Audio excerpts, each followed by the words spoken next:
সময় যত গড়াচ্ছে ততই বাড়ছে বিশ্বকাপে ভারত-পাকিস্তান ম্যাচ নিয়ে উত্তাপ। তবে সেই উত্তাপে পানি ঢেলে দিতে পারে যুক্তরাষ্ট্রের আবহাওয়া। ৯ জুন নিউ ইয়র্কের নাসাউ কাউন্টি ক্রিকেট গ্রাউন্ডে হবে ভারত-পাকিস্তান ক্লাসিক ম্যাচ। আবহাওয়ার পূর্বাভাস বলছে সুপার সানডেতে দিনভর নিউ ইয়র্কে বৃষ্টির আশঙ্কা রয়েছে। স্থানীয় সময় সকাল 10:30টায় শুরু হবে ম্যাচ। এর আধা ঘন্টা পর সকাল 11টা থেকে বৃষ্টির সম্ভাবনা রয়েছে 51%। বিকেল 4টা পর্যন্ত যা 45 থেকে 50% নেমে আসতে পারে। একটানা বৃষ্টি হলে ম্যাচ পুরোপুরি ভেস্তে যাবে, আর 1 ঘন্টার বেশি বৃষ্টি হলে কাটা হবে ওভার।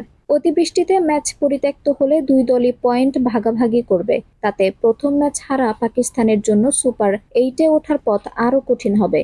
ভারত-পাকিস্তান ম্যাচ দেখার জন্য 12 লাখ টাকা দিয়েও টিকিট কিনেছে দর্শকরা। বৃষ্টি যেন বাধা হয়ে না দাঁড়ায়, এটাই এখন দর্শকের একমাত্র চাওয়া। আঞ্চম হক আরবি, টাইম নিউজ ডেস্ক।